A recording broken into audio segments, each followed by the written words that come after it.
Welcome to the Kansas City Museum.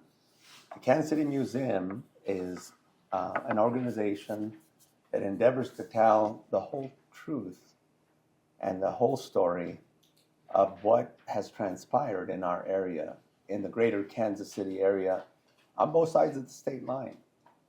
We've recently gone through a rebranding and have introduced our new name, and so I'm going to share that with you at this moment. It's now called, instead of the Kansas City Museum, it's now called the Museum of Kansas City. Not too much of a change, but that rebranding makes us think about, okay, who do we really serve in this community? The home that you're in was a home, the museum that you're in was a home at one time of R.A. Long and his family. And today, it serves as a museum of Kansas City history. When it first started out, it was a museum that had to do with natural history, the land, the people on the land, and so forth. And today it has evolved into a museum that tells the whole story of the Kansas City people who have helped make Kansas City what it is today. So welcome, aquí tienen tu casa. In Spanish we say that you have your home.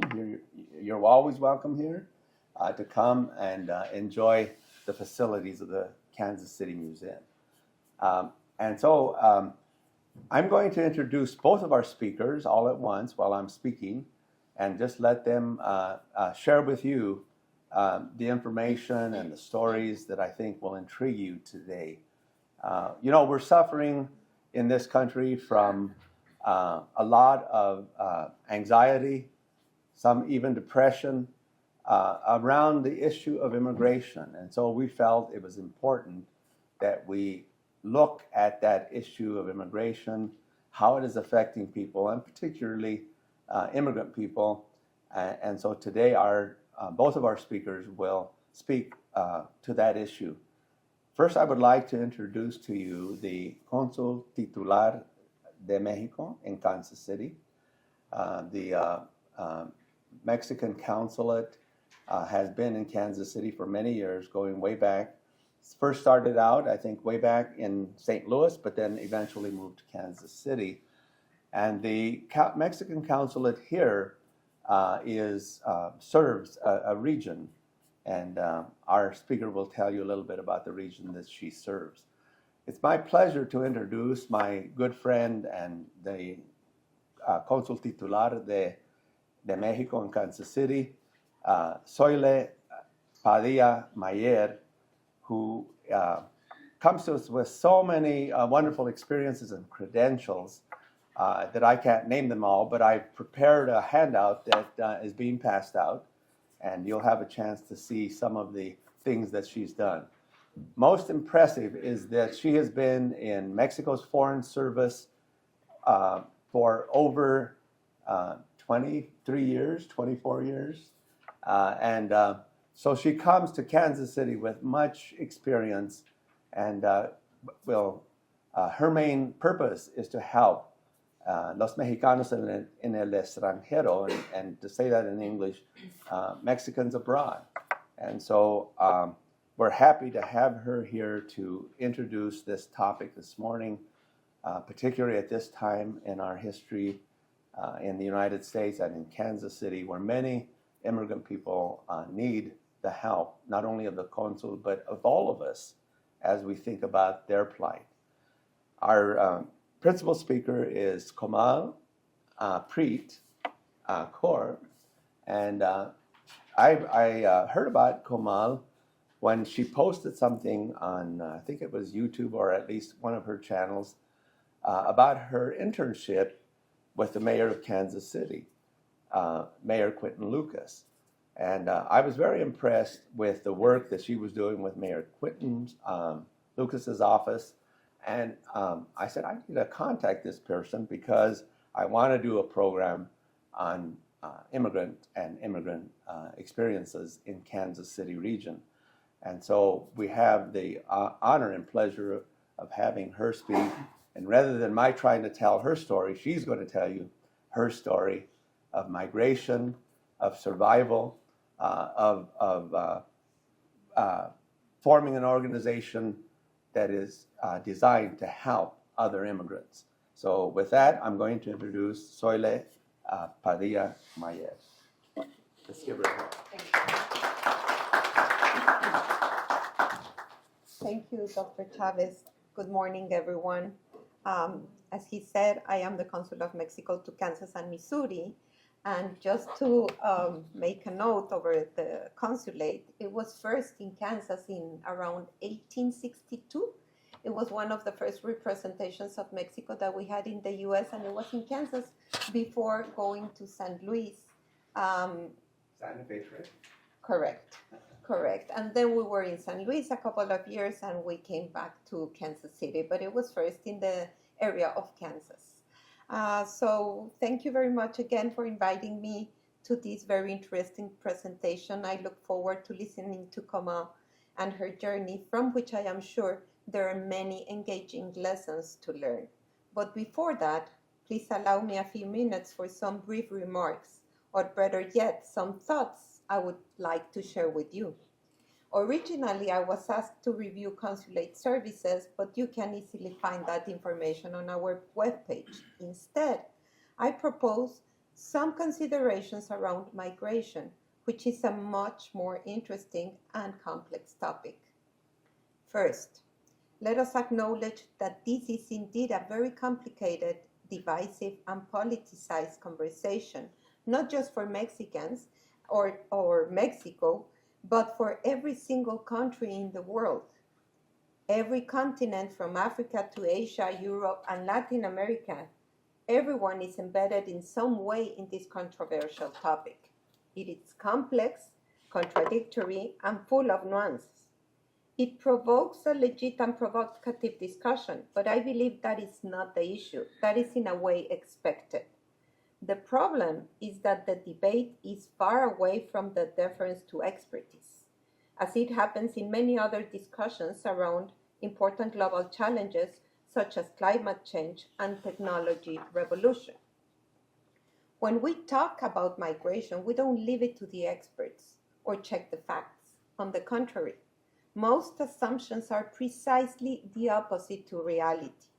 For example, we know that migrants work more, commit fewer crimes, and contribute better to the country's well-being.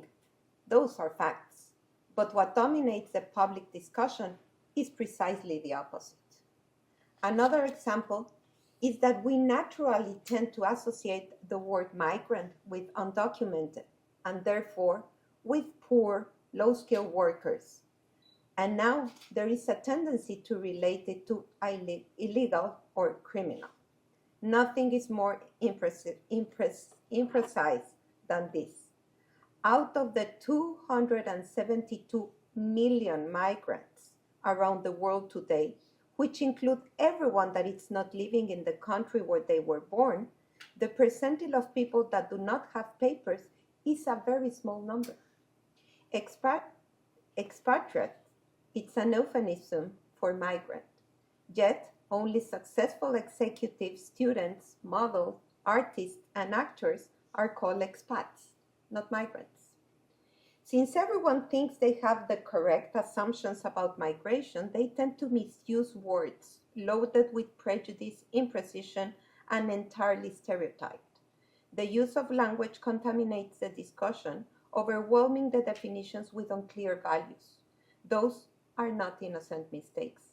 Aliens, illegals, sanctuary cities, for example.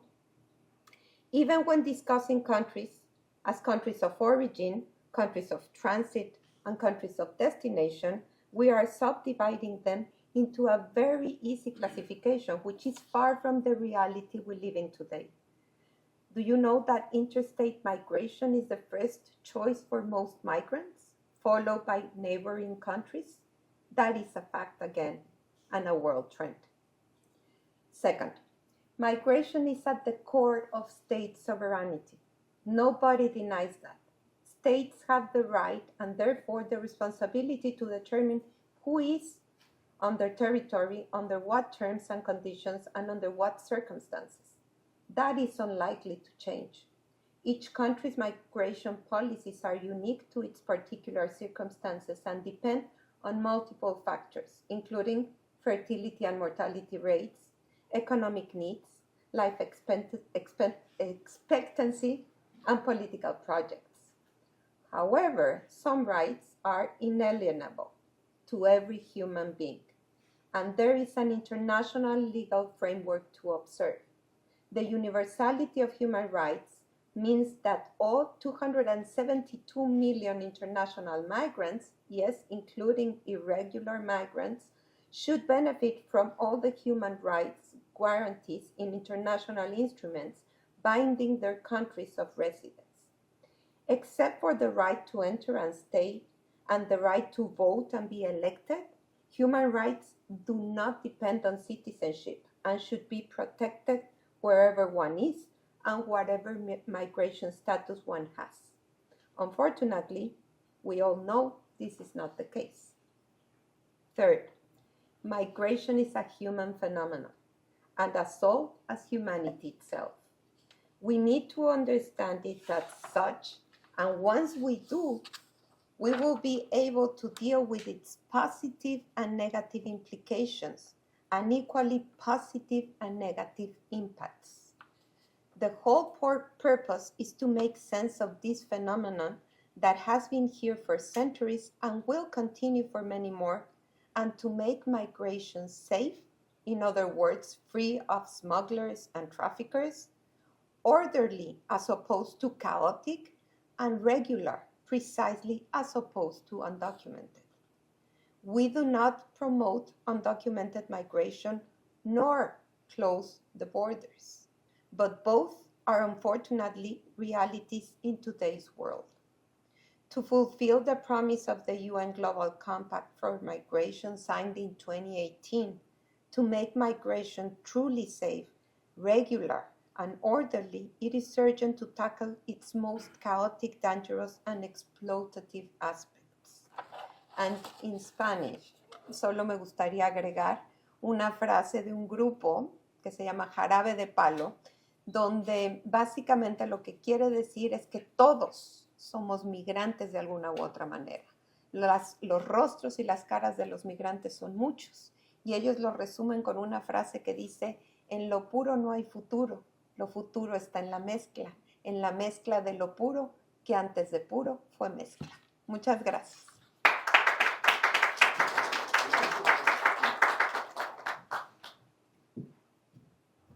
Well, thank you so much for that speech. You alluded to many of the points that I will be highlighting throughout my presentation. I'm excited to expand on them. Like Jean said, my name is Komal, and I am the founder of Eye of An Immigrant. I'm super excited to talk to you guys today about immigration, understanding it, supporting it, and embracing our immigrant communities right here in Kansas City. So just a brief overview of what I'll be discussing. We'll touch on why immigration even matters, the power of storytelling. I'll talk a little bit about my story, the organization I founded, and then what that really means for Kansas City. So a little bit about myself. Like I said, my name is Komalpreet Kaur. I go by Komal, and I am the founder and executive director of a nonprofit organization called Eye of an Immigrant. I wear several hats. I'm still a student at the University of Kansas. I'm a junior studying political science with a minor in intelligence and national security studies. And so with that, I have an internship with the Greater Kansas City Chamber of Commerce as their public policy intern, also specifically working on immigration and creating welcoming communities across the state line in Kansas City and Johnson County. So why immigration, why I'm passionate about it, where it all started, just a very brief overview of my family's journey and the quest for the American dream. My parents are immigrants from a northern state in India called Punjab, so that's where the journey really started. And then my dad, when he left Punjab, he first went to Greece, so that was kind of the first spot, the first landing. Both of my parents then ended up in Queens, New York, where this new reality of America became their lived and true experiences. And then in 2017, we made the shift to Olathe, Kansas from Queens, New York. So I will go through what that story looks like in detail, but first I want to talk about why immigration even matters. I mean, this is something we see in the news all the time. There's headlines left and right, news articles coming out left and right from both sides about what immigration is. But from a very neutral perspective and with facts, we need to understand that immigration makes a significant economic impact to our country, whether that's through entrepreneurship, through innovation, through labor. Immigrants contribute to our economy and boost our economy. And later we'll see what specifically that impact looks like in Kansas and in Missouri. In addition to that, they help a lot with our demographic trends. America is seeing a declining birth rate, and maintaining high immigration levels helps us mitigate those demographic trends. The cultural diversity that they bring to the room. I mean, just in Kansas City, I'm going to highlight some stories of super powerful places and destinations that some of us probably go to often that are owned and operated or run by immigrants and immigrant stories. And then lastly, the global competitiveness. When we hire and attract a diverse talent pool, we become a more competitive country, and our innovation continues. So speaking of all these headlines, I mean, ever since the election, we've been seeing a lot of new things come out. Things like the Trump administration ends extension of Haiti's temporary protected status. The Trump administration cuts off legal aid for unaccompanied immigrant children. The United States Senate passes a budget resolution to fund Trump deportation plan. But what does all of this even mean? And how did we even get to this point? And for us to understand that, we really need to look at the immigration system and a timeline of major policies that have shifted and changed the way that we frame migration. And this goes all the way back to 1924. I promise I'm not going to bore you guys completely with all these policies, but I do think it's really important to have a high-level understanding of significant legislation that has been passed that has created intended and maybe unintended consequences of the immigration system we currently are living in. So first, in 1924 was the Johnson-Reed Act, and this act established national origin quotas that favored mainly Western European immigrants and limited immigrants from Asia and other regions. So this really set a precedent for exclusionary policies. Then in 1965, and what I will argue is one of the most significant policies, was the Immigration and Nationality Act. And this act did abolish these quota systems that favored immigrants from European countries, but it did place caps also on immigrants from the Western Hemisphere. So what that meant was there was no more cap. Like, any immigrant could come in, but there was a cap to how many immigrants could come in from all countries. So whereas before there was a quota of, we will only allow, for example, 10 immigrants in, and that was it. Now there was a quota on how many immigrants from each country would let in. This act also implemented a family-based system. And so what that meant was that if you had family in the United States, you could come to the United States. And that's where we see a huge problem and huge disconnect with our immigration system, is that if you don't have family here, it's very difficult for you to gain any sort of legal status. And our asylum and refugee cases often meet the quota systems very quickly. Then in 1986 was the Immigration Reform and Control Act, which essentially just introduced employer sanctions. So if you hired an undocumented immigrant, there was high sanctions that were placed on employers if they were caught. And then in 1996 was IRA, which is the Illegal Immigration Reform and Immigrant Responsibility Act, which arguably, I believe, kind of destroyed our immigration system because it increased border security and expanded deportation grounds, but it introduced something called bars. So if you were in the United States for less than a year, but were undocumented and returned to your country optionally and wanted to come back, you could not come back. You can't come back for 3 years. If you were in the United States for over a year and return to your country or get deported, you cannot come back for 10 years. And before this act was passed, migrants often went across the border from Mexico to America back and forth. But with this act, there was this fear that they would not be able to re-enter. And so many migrants stopped leaving America, stayed in America, and ultimately prolonged undocumentation within the migrant community. And then in 2012 was DACA, which is a deferred action for childhood arrivals, and this provided temporary relief. However, there's no path forward for DACA recipients, and they are still left in limbo till this day. While I did just explain the policy, I also want to frame this presentation in that immigration is more than just policy. Oftentimes we get caught up in the political debates and the conversations that happen in the news and understanding who said this and that, but we need to understand that this is a multifaceted issue, and when we talk about migration, we're talking about real people, and we're talking about individuals that are affected day in and day out with these policies and these conversations. And so looking at the economic contributions, the diversity, the responsibility that we have, and the conversations that we have, we need to understand that these are people, their stories, and their valuable contributions that they are making to our society and to the United States. And so with that, I want to share this quote. It says, "And I have the work permit, but I can't work because I don't have daycare for my daughter. I don't have anyone who takes care of the girl, and I'm with the girl all day. I have to be with her, looking for food for her, one thing or another."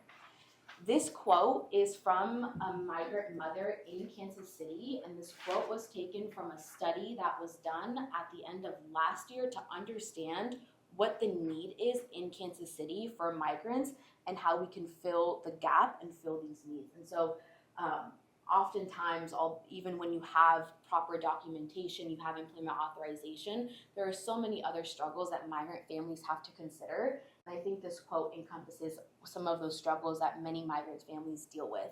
So that brings me to the power of storytelling. I use stories to humanize this very complex issue. The immigration code is longer than the tax code, and that's really, really long. And so it's really difficult to understand the nuances and the complexities of the system. And so using stories to put faces to the narratives that we see on the news, sharing authentic stories, and being able to share stories that people can resonate with. And so we do that by specifically focusing on stories in Kansas City to foster empathy within the greater Kansas City community. And so with that, I'm going to share a little bit about my story.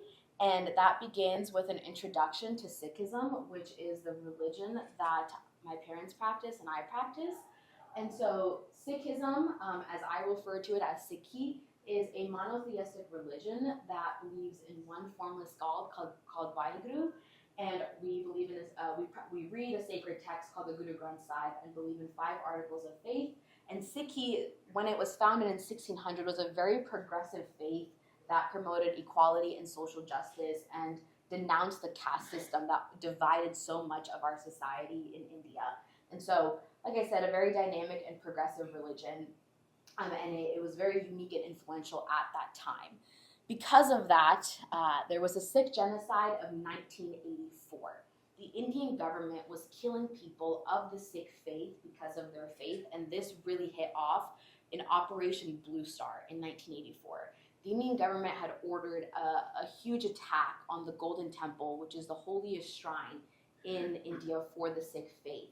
And Sikh men and women were killed, were abused, and this was a prolonged genocide that carried out for generations and decades afterwards, and we still see lingering effects of this genocide to date. A lot of exclusionary policies and a religion that is hate crimed against often in India. And so the Indian government was specifically targeting those that were younger people in general. And so my parents fit that category quite perfectly. And when the Sikh genocide of 1984 was lingering over both of my parents' villages, my grandparents had to make some difficult decisions to send them off to somewhere else, wherever else, not India, for them to be safe. And so that started with my dad leaving, and my dad went to Greece. And so my dad left in the late 90s, in the late 80s into the early 90s, and he went to Greece, and that was the first spot he was sent off to. My dad found out he was leaving quite just like 2-3 days before he was leaving. He was supposed to pack his bags, leave his job, and he was going away, and he was going to go make money for the entire family and support his family of 6. In the meantime, my parents were getting arranged to get married, and so my dad is in Greece. He's doing his thing. Greece he found to be a very racist country at that point, and it was not somewhere he really wanted to be. He was told that he had to cut his hair and mask his identity for him to be able to even get a job, and that was not the life he wanted to live, especially having to leave India to come to a new Western country that promotes open religion. He was like, this is not the life I want to live. So that was his experience in Greece. He's getting arranged to get married. So this is a picture of my parents' like arrangement of their marriage. This is my cousin, and because my dad was not there, it was just a picture of my dad that they used for the arranged marriage. And then he eventually ended up in Flushing, New York, the land of the free, the home of the brave. He had a family friend that lived in Queens, New York, and decided that that was where he was going to go, and this is where life was going to begin for him. This is where he was going to plant his roots. And this gas station was his first ever job.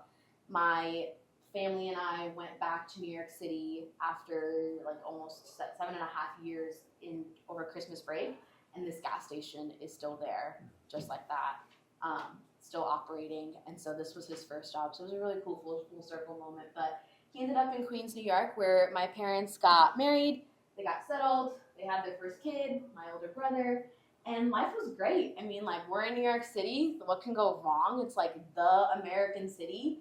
And then 9/11 happened, and things got difficult because post 9/11, there was a lot of stereotypes and stigmas going around about brown people.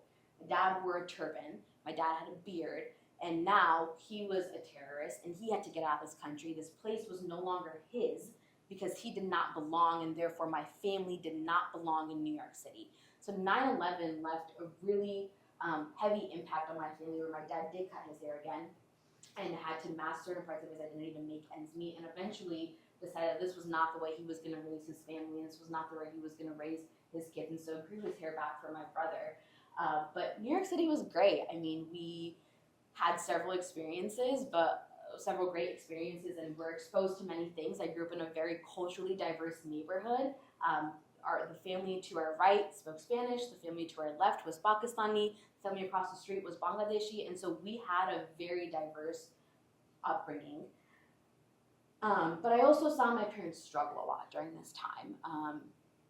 This was when my parents were going through all of the immigration stuff, and the amount of lawyers we invested in, the amount of people we invested in, the amount of money we invested in professionals to help us make ends meet, and for my dad to get his asylum claim was what I saw my parents have to make decisions between paying lawyers' bills or paying some type of grocery or rent or whatever that may be.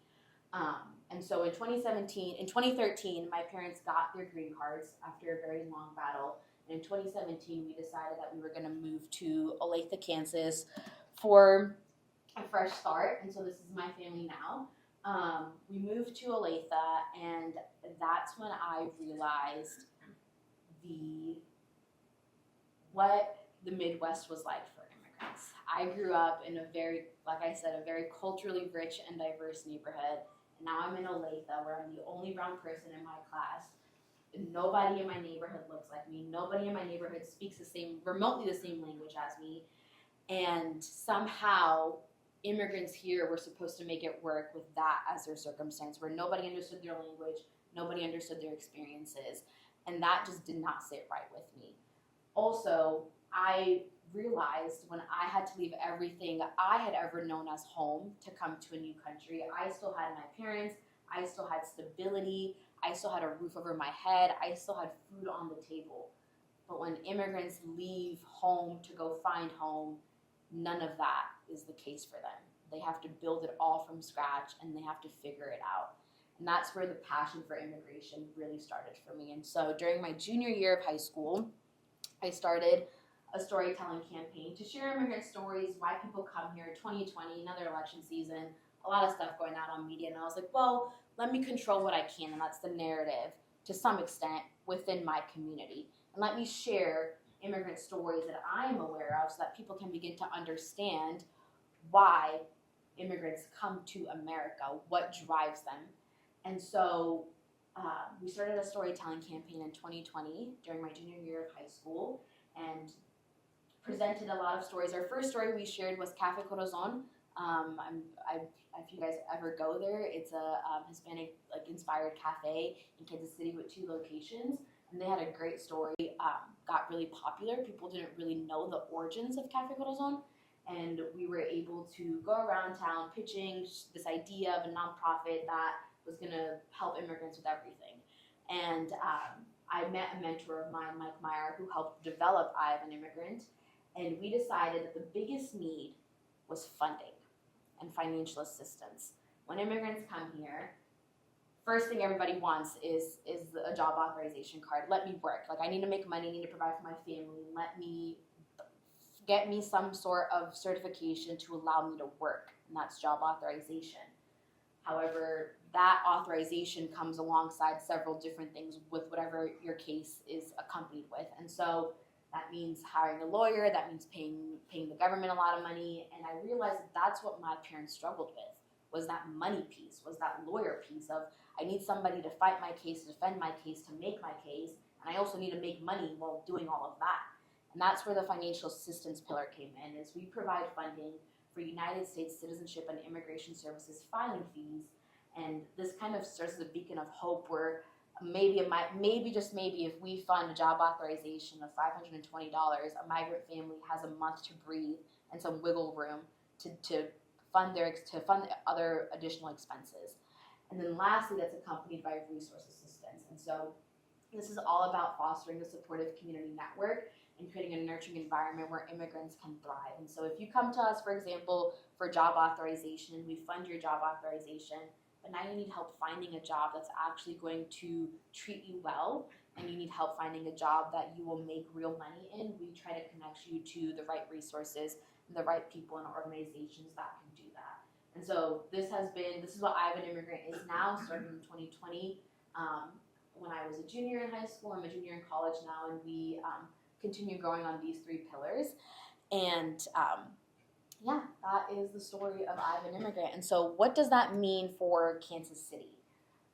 What is Eye of an Immigrant? What does immigration in general mean for Kansas City? And so I want us to understand the needs and the impacts of new migrants, newcomers in the region. And so the data I'm going to present is from the same study I mentioned before that was in the end of last year. It was a private study done with immigrant communities in Kansas City, in addition to data from the Health Forward Foundation of a study that they completed also last year. So 63% of newcomers in the Kansas City area said that their biggest need was employment. They need jobs.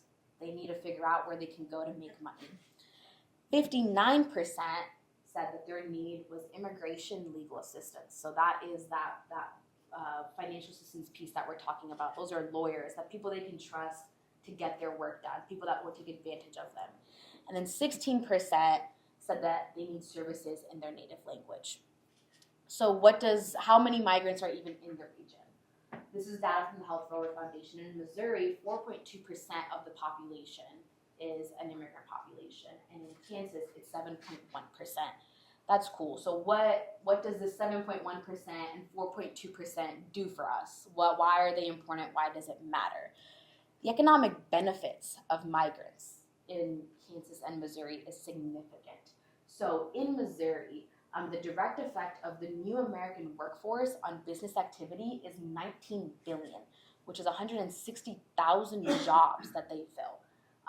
Within rural areas, it's $2 billion. That's 17,100 jobs.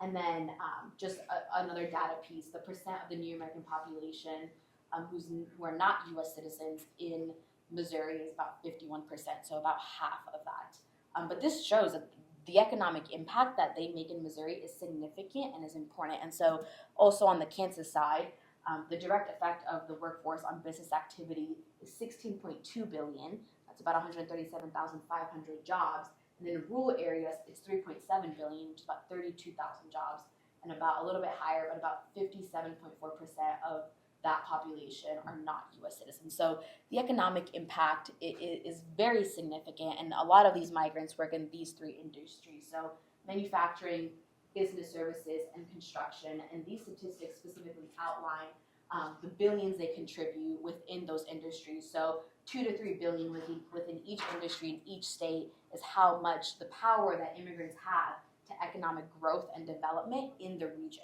That's very, very important when we're having a conversation about migrants in America, is understanding why they matter and the impact that they make in our communities.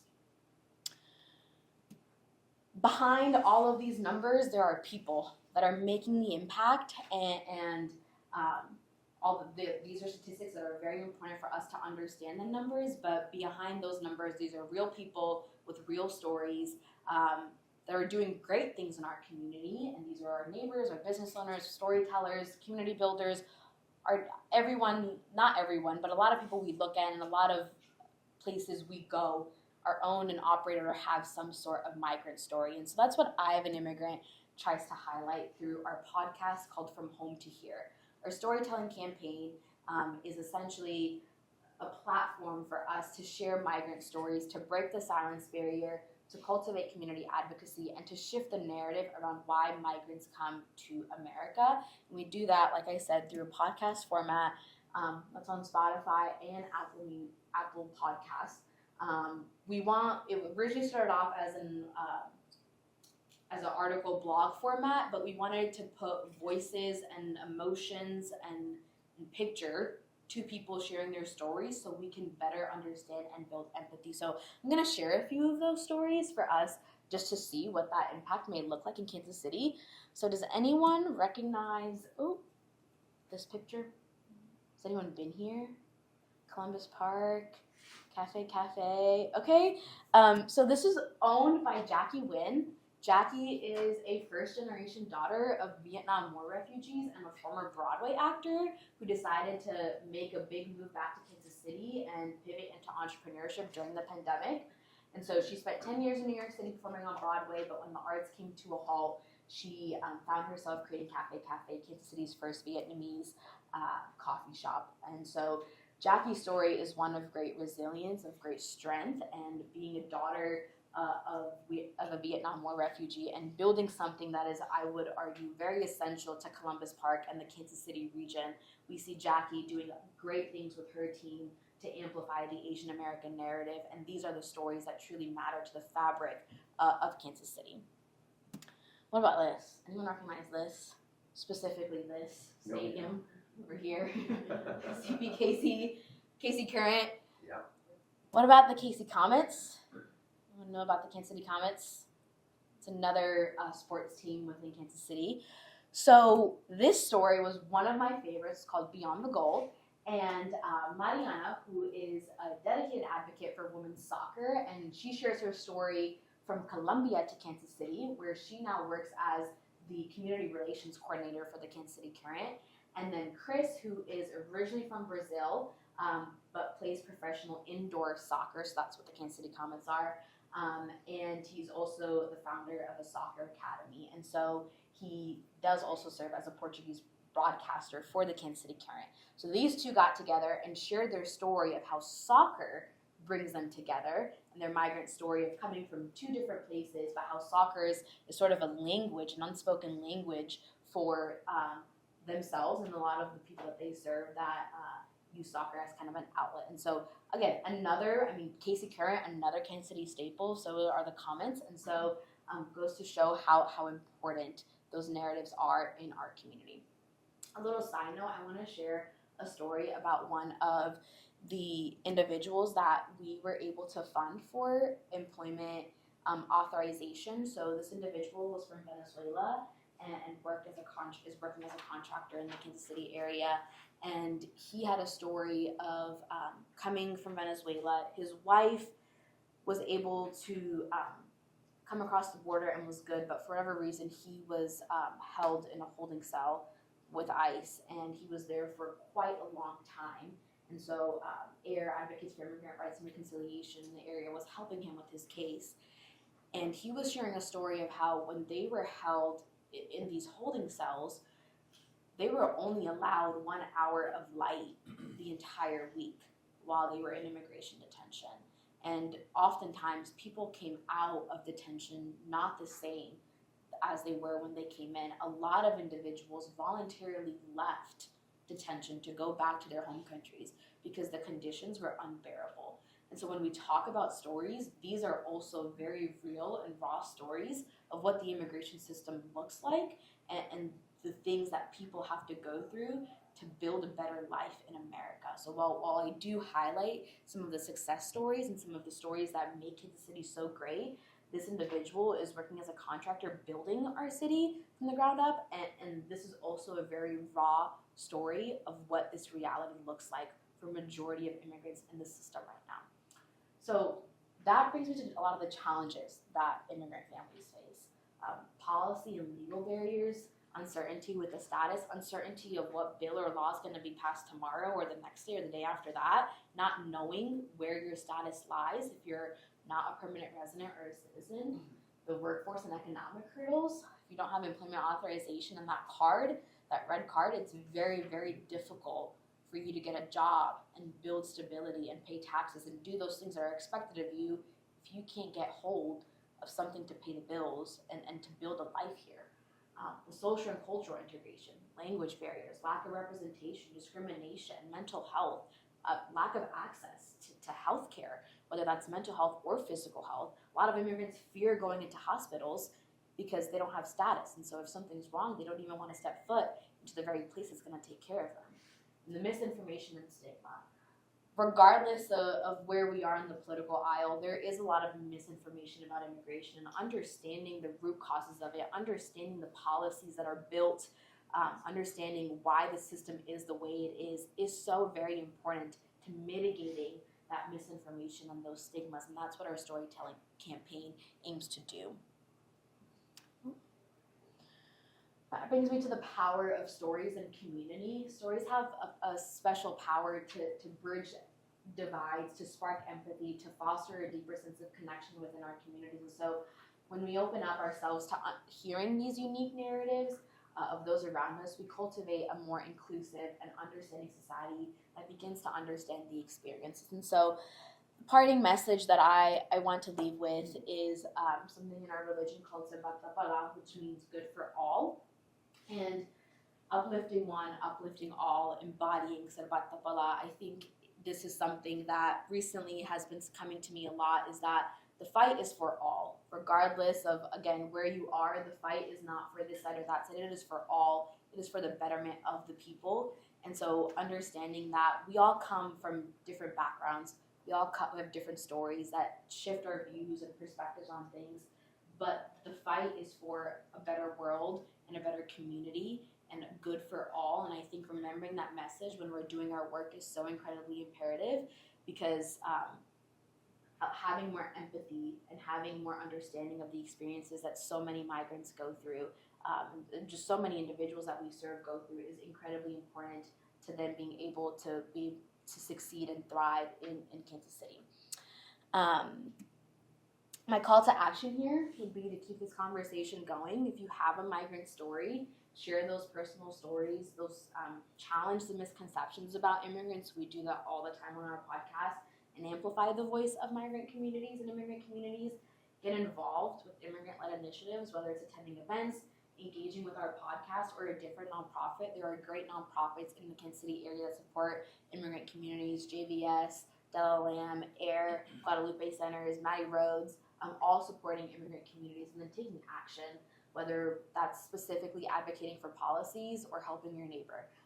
The little things go a really long way. And so by taking these steps, we work towards building a more welcoming and inclusive community, not just for immigrants, but for all in Kansas City. So happy to take any questions from there.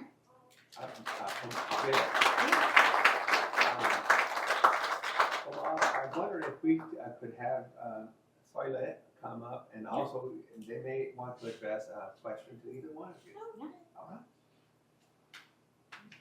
Maybe And if you could, maybe not. if you could do that, we're recording it, so it would be helpful if you could stand maybe together. Thank you. My question is, who do you find to be your best allies? Who are really,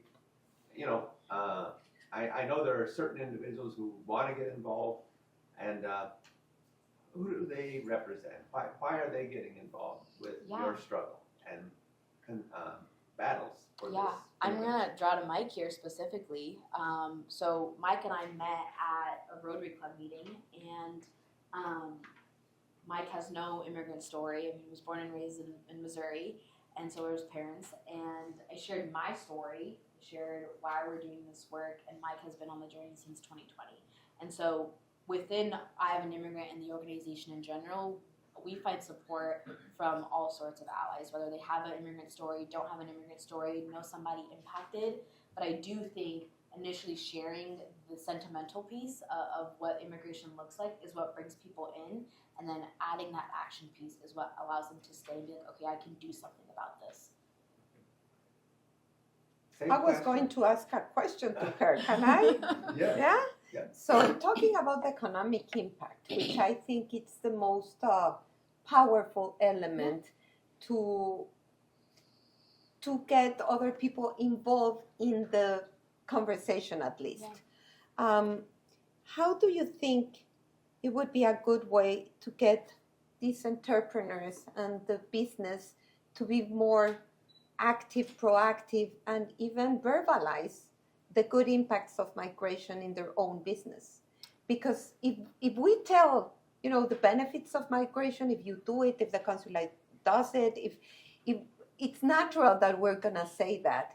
Right. But coming from the entrepreneurs, from the business people, it's different. So, but they are shy, they are timid. Like immigrant-owned businesses you're asking about? I mean, like talking from the chamber's point of view, like they have to be really proactive and vocalize and share the narrative, because sometimes they step a little bit away from that. Like they allow us NGOs or the consulates or the immigrants to tell their own stories and how it's very, how the economic impact is benefiting them. But they don't go ahead and they don't, share the same data or information. So we have to make them come into the picture and be more vocal. How can we do that? Yeah. One thing I will say is that in general, Kansas City lacked so much data until recently. So like this report only came out last year, and the one before that was from 2014. So like a lot of things changed. These numbers are great for us to understand like the actual impact. Secondly, I actually intern for the Chamber of Commerce right now, so this is a great question. One thing that we are doing is welcoming Kansas City. So this is something they've been talking about since 2020, but we're really working on it now, and I'm seeing a lot of that action come into play. Welcoming Kansas City is a comprehensive plan to make Kansas City a more welcoming city. That's great. What does that even mean? That does come a huge part from the economic development piece, right? So when we are able to highlight and support businesses from a chamber perspective and bring more constituents to them, that not only helps the chamber, it helps the city, it helps the business, it helps the constituents. And so this plan is something that we're putting together on the Kansas City side and on the Johnson County side now to build welcoming communities where we are able to contribute to migrant businesses. But that also, it's not just the economic development piece that makes us successful, right? I can highlight a migrant story and hope that you'll go to Cafe and buy a cup of coffee. It comes from several different pieces. There's an education piece, there's a civic engagement piece, there's the local government piece, and so we have Kansas City that is not only starting up a language access office, but also starting up an immigrant rights and an immigrant affairs office to hopefully mitigate some of those gaps, right? So a lot of times there's businesses working in silos, nonprofit working in silos, but having this office and this comprehensive plan to overlook all of that is the goal, is to mitigate that gap and is to bring migrant communities and all communities together to see how we can best support them and ultimately develop Kansas City economically. And just to add to the numbers, for example, out of the 272 million migrants that I talked about earlier, they generate 9% of the world's GDP. So, and that's huge. I don't know exactly, but we should check how much GDP they generate in Kansas and Missouri. Yes, Jean, you were going to ask us something? Sorry, I interrupted before. The same question that I asked Komal is, who do you find are the most supportive and allies to the work that the Mexican Consulate does in Kansas City region, I- Kansas and Missouri. Yeah, I always say this. I don't know if you heard it before, but I was posted to Houston, Texas early in my career, and to some other places as Canada, Guatemala, many places around the world. And usually we have a lot of engagement and work together with the community in that place. And what I found in Kansas City and in both states, Kansas and Missouri, is that the community here, our community, which means the Hispanic community, the Latino community, the Mexican community, the migrant community, is very, very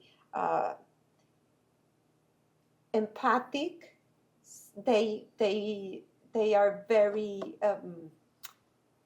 how would I describe them? I've never seen that before in other places. They help each other. They are fraternal to each other. They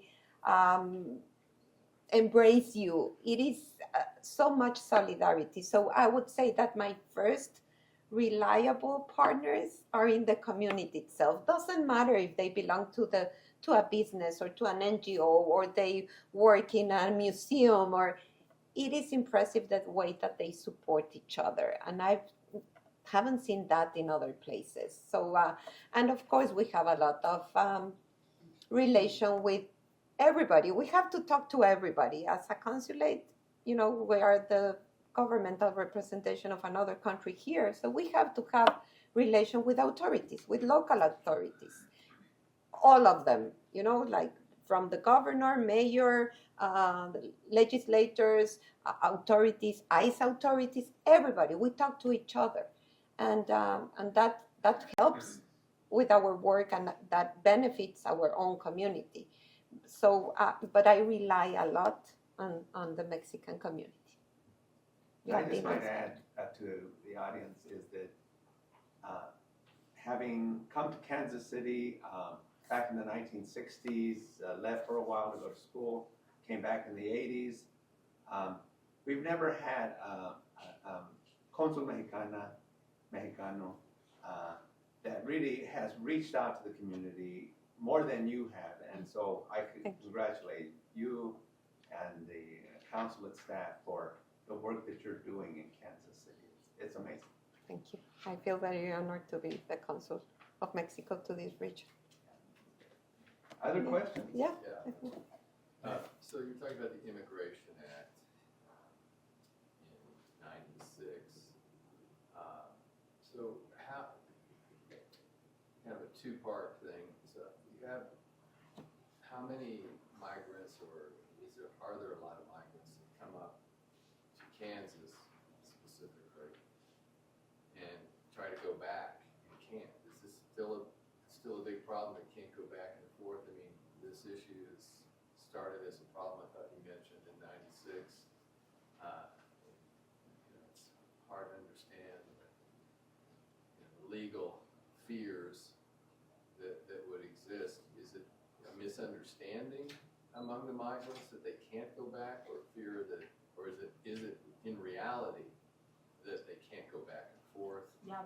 And also, are there a lot that come to Kansas? I mean, I don't know. I always think of it as California, Right. That's the traditional view. Yeah. But I'm sure the meat packing, the meat is the big deal in Kansas, and I don't know to what extent produce is. But, Yeah.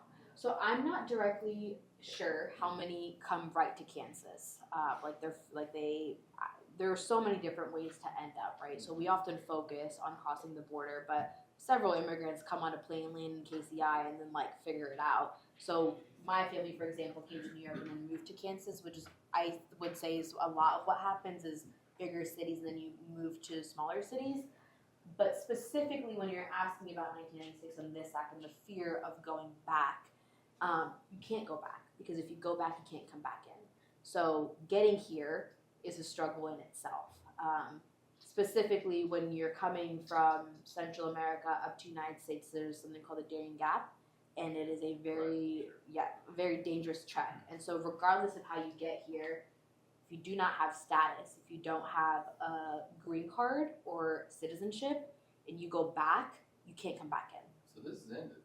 I mean, this doesn't occur anymore. There's no back and forth. There's no back and forth. So, I mean, the term migrant worker sounds to me, I always thought of it historically because of music and so forth, the lyrics, that, you know, that we have to have migrants because otherwise we don't have food, right? But apparently there isn't any. There aren't any. They're not really migrants. They're here. They're here, yeah. Yeah, there I is mean, that no term back is and so Well, misleading. If I can just add a little bit of precision to that question, we're talking about the migrants that do not have documents or Mhm. status, Mhm. but that is less than 1% of the entire population. Right. So most of the workers that you're talking about, they have an H-2HB visa to work in agriculture, or to work in the meat packers, it's a 2H1 visa, or I don't remember and the those category. those are temporary. Temporary, but they can go back and come. I mean, Okay. the mobility Yeah. with that particular status, it's possible. The ones that cannot go back because they cannot re-enter the country are the ones that do not have Right. status. But a lot of families have this mixed status where some part of the family does have a legal status to be here and some does not. And that also then gets into the 65 Act, where we have the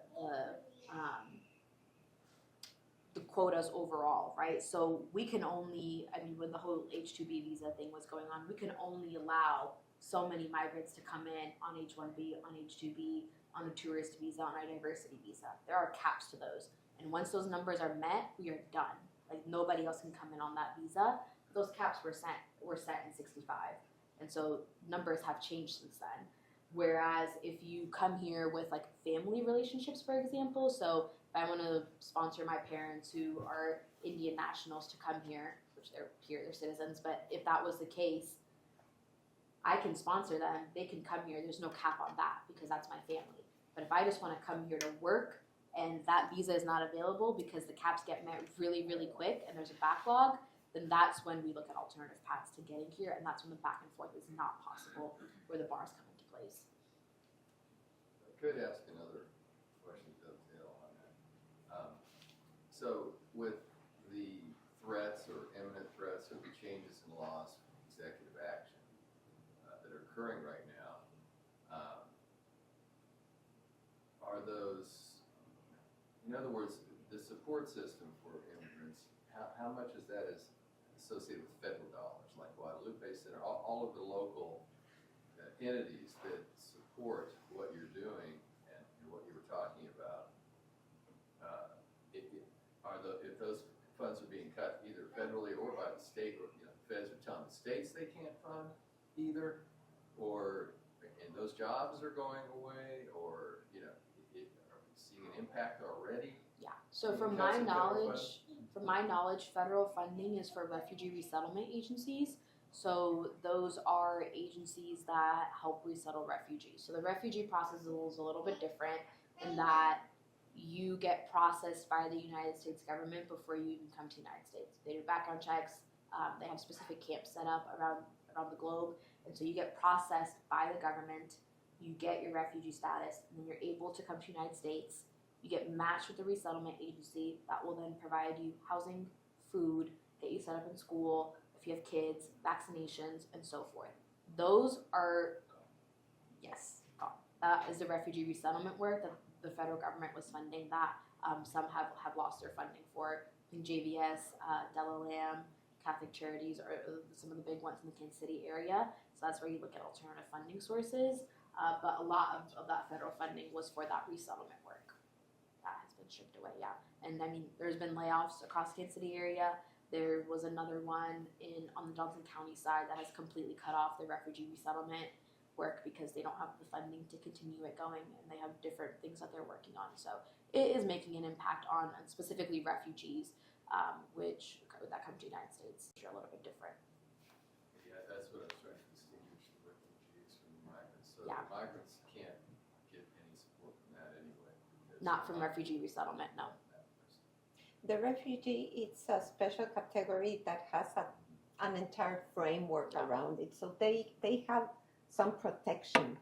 The thing is that we nowadays have different migrants that migrate because of different situations, and those are not entirely protected by a refugee legal framework. For example, people that they run away from a particular violent situation.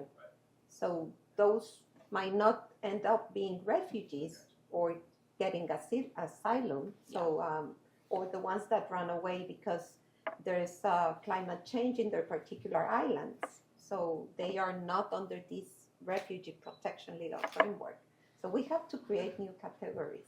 Well, I worked at a community college in Kansas side, and they had a very strong intercultural center, multicultural center, and a lot of the students came through there that were immigrants who then were, given advice as to where to go depending on the particular situation. It was a conduit for assistance. And with DEI, the pushback started really